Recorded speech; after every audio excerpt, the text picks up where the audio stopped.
A lot of my inspiration for my artwork is how I get to determine how my story is told.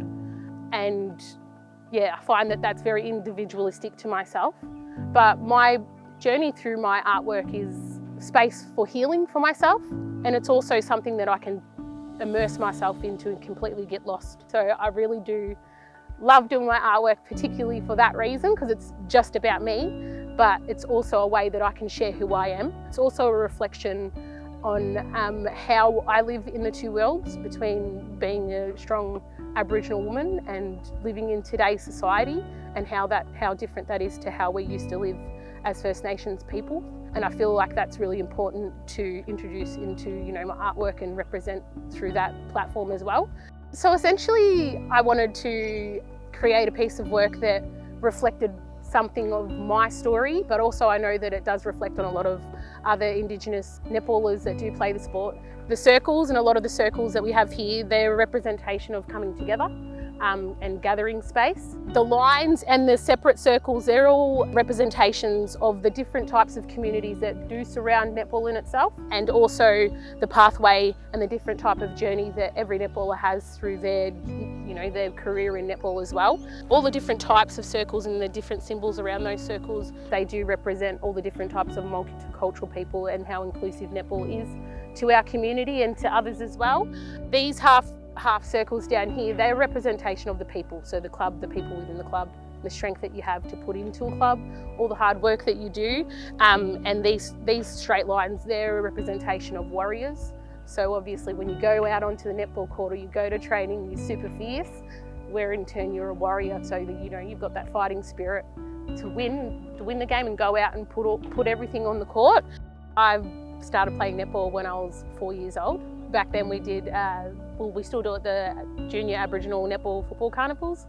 And back then it didn't really have an age limit, so whatever kid wanted to jump on the court pretty much got to have the opportunity, which then opened up the amazing world of netball for myself, and it sort of just progressed from there. My mum played netball, my sisters all played at elite levels of netball, my husband even plays netball, my son's played netball, all of my nieces and nephews, and it's just an amazing way to keep connected with all of our mob, because I know sometimes there's missed opportunities to be able to all come together for something really positive. And I feel like sport, and netball in particular, does that for us. Netball is also extremely important to me because it comes from a matriarchal standpoint. It's nurturing, it's caring, and it's all about the women, the majority of it, which is amazing. And I feel like it does empower young women to become leaders. It's not something that I really got into. It's something that it's just been a part of me for as long as I can remember. And I'd say prior to colonisation, this was our way of communication, and this was our way of telling our story, because we did not write everything physically.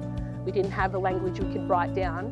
A lot of that was storytelling verbally or through our artwork and other aspects that we have as well. So it's another way that I'm able to carry on our cultures and traditions in today's society, and I love to immerse that together because it's something that I am really, really proud of.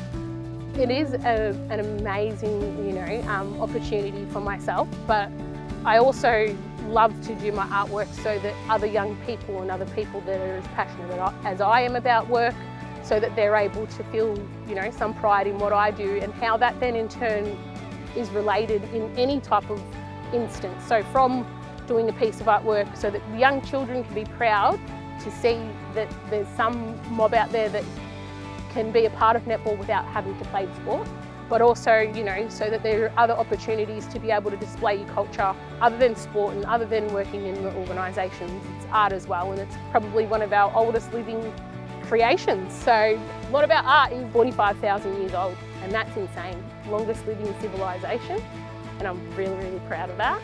And one way that I can repay my ancestors is by displaying my artwork and enjoying it like that.